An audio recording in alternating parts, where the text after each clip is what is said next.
DJ زبير محوكو قبتي المقشي محوكو قبت حبيت اللي وياها حبيت مشكوسين يب ورد بأنا جمنا ماشي كانت مقارنة هاي حكش أنت هاي تكشر أنت يا بلس بكش أنت هاي قولي مسؤول شيء dadkaan siyaadkal inaan joogo ogyihiin caaliskale gurigaaga joogay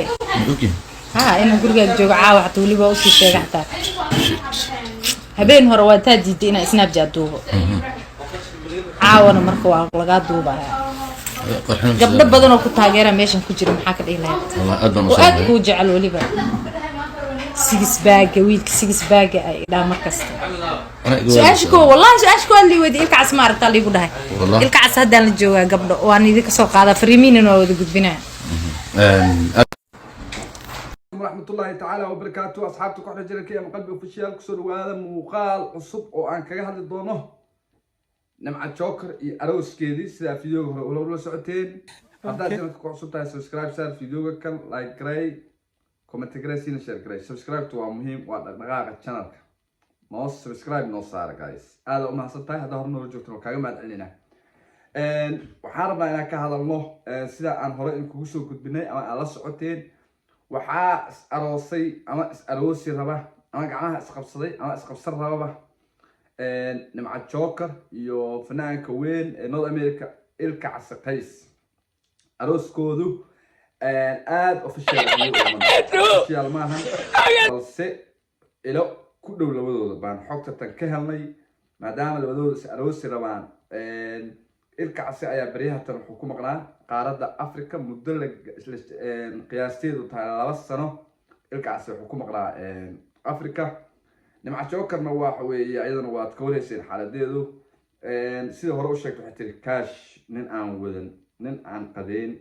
nin aan dabkiisu shidneen nin aan abkaahe mani bohod ajaahe ahayn ina soo galay tiri dadka qaar waxay isweydiinayaan Ilka Cas qadada tan xagee ka soo gashay Ilka Cas 2 sano oo qaraabo ku jiray amro ka soo qaraabay Kenya ka soo qaraabay wuxuu ka soo qaraabo kale Ethiopia ka soo qaraabay meel uusan ka soo qaraabin oo lufluf ka soo qaadan malaha Ilka Cas xataa caanaanihii wali waxa u yaalaa lagu leeyahay Australia mar uu tagi jiray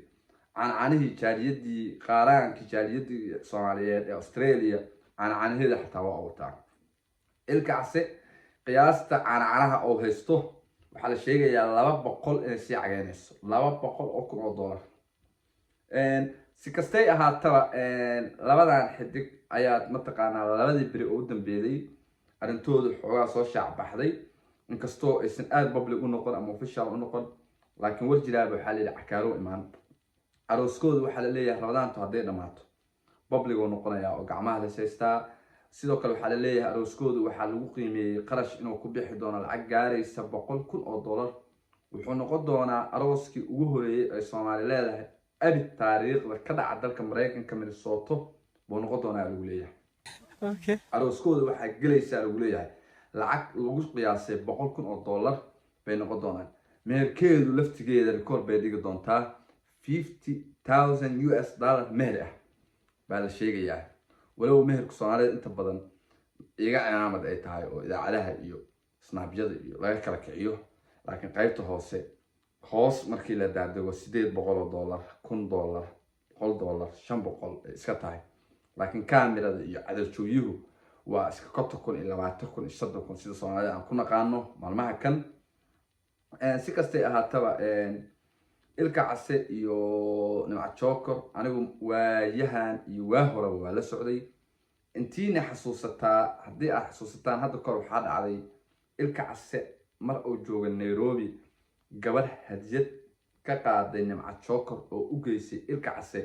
Nairobi oo ku tagay hadiyad baan ku wadaa hadiyadana waa dareemi kartaa waa taqaanaa qofka ku soo dhiibtay waa Nimca Joker haddaad xasuus leedihiin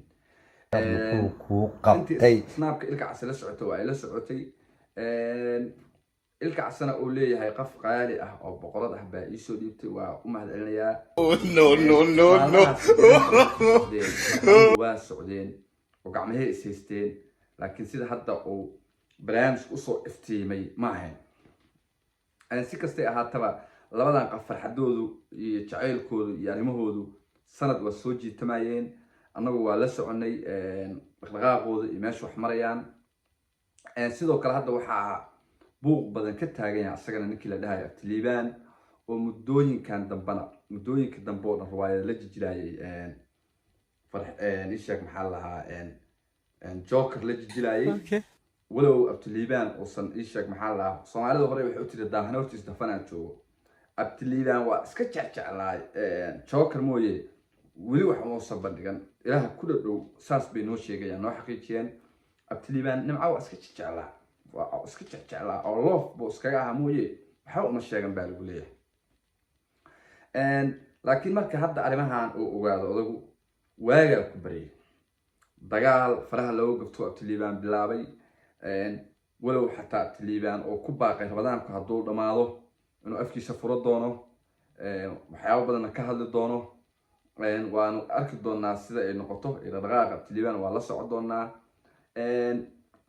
سكستي أهاتبا فرحدة إجعال كتن إن مع تشوكر يلك عسقيس ولا جود أوكي هاي مرايكن كا من الصوت غير من الصوت نما ودوجين من الصوت ما لا أروح بدوي وحاول ما قصان من الصوت عوضة هذا سيدا الساعة أمر تستيسع عبرها بينه قفا كل صعد هذا بعد أنت قاعد قشنك كل السوار ولا صعدة مركز من الصوت وحبك ما قصنا أريد تنوع صعدان ولو هذا لبعض لما عصب إتشوجان سيارة واشنطن أو الكعس أو هروب دقنا الكعس لفتي سؤال وحلالية هاي ما دام نكو أضيق أو سنقويس هري وحكولها سيارة بعد ما ككل الداسين ماشاس أضيق وحلو فرا لقوليها تشويش يوم تقعنا يو محكمة بلا لو فري حاجيد هرا كفرتي ولو كيس كاسو سوح الحلم ربو الكعسنا waxa la sheegayaa in mataqaana oo ku soo fooleeyahay ama u soo guuri rabo Minnesota nimcana ay sii diyaarisay guriga nimcana ay farxad ku qaado doonaan arintan waa arin mataqaana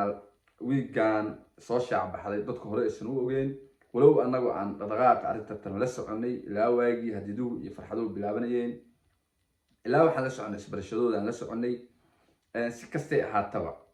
kastay ahaataba labadan xidig baa arooskoodu wuxuu noqon doonaa ayaa lagu leeyahay aroos taariikhi ah ee gobolka Minnesota ebid arooska ugu taariikhda badnaa ee ka dhaca buu noqon doonaa xidigtan 38 jirka ah iyo xidigan 46 jirka ah baa waxay yihiin laba qof saameyntooda leh farxadooda wata waanu arki doonaa arooskoodu sida uu noqdo iyo farxadooda soo noqdo anigu laftayga hambaliyada waa sii horumarsado waxaan leeyahay hambalyan idin leeyahay nimca joker iyo ilka casqays waxaan leeyahay guri lagu nastee gacankiin sokeeyalaha ka dhigo waa iga qaldantaa umaleynaa bahashatan waxaan leeyahay hambalyan idin leeyahay wiil iyo caano gabar iyo caano farxadiinu waxaan farxadeena waaye arintanna waxa weeye waan soo dhaweynaynaa waan ku faraxsanahay laakiin xalwadii waa nadaahiseen sanad oo mataqaanaa karkarin ah baad luqyadan ugu haydeen oo arrimihiinu inaan soo laakiin waa soo dhaweynaynaa waqti ay ku habbooneed baa arrintiinu soo gashay walow corona jiro oo ana ogeyn qarashka kan ee 100 kun lagu qiyaasay meesha uu ku baxay ana ogeyn corona jira waqtiga kan aroosyadu ma qarashaad badna sida naloo sheegay laakiin ma aqaan qoladatan isheeg arooskoodu waxa uu noqon doono si kastay ahaataba labada xidig baa arooskoodu iyo farxadoodu soo shaac baxday weegan waxaan leenahay isku waaraan leenahay nimco iyo ilka case abtiliban arintiisaan rabaa inaan laba ila keedaa abtiliban adeero gacal iyo horaa Soomaali waxay u tiri daahana hortiis dafana joogo nimco intaas oo sano baa ruwaayada la jireeday intaas oo sano snap ka duubeeyay oo iska duuduubayseen intaas oo sano maqaayada iskala cunaydeen intaas oo sano daris ahaydeen intaas oo sano wixii aad ka hadli weeyday inaad saakatan xajiid marka la caamaday inaad arintan soo qaadato oo aad tashwiishadaada iyo waxa ay la baxdo aad boorka iska jafto abtiliban waa arinta arisu galay ma gabadhan waa xijaabatay gabadhan waxa weeye farahay dhigatay ilka casqays baa meesha farxada soo galay walow ilka casadu aad uga xanaaqsan tahay xagga caanaha ilka casino sakaa caana badneen waanu la soconaa laakiin adigu dood waxa ku doodayay aan iska caana badneen si kasta ahaataba barnaamijka ku xirnaada si aad ula socotaan waxyaabaha kusoo kordho Nimco iyo Ilka Case waan la soo socodsiin doonaa meel kasta iyo qaab kasta oo mari doona hadduu Ilaahay yiraahdo walaalkii Royal Family oo idin leh intaan barnaamij noocan ku kulmi doono waxaan kaga tegaynaa sida ay nabadgelyo hana kiiloo channelkana subscribe saarat peace and love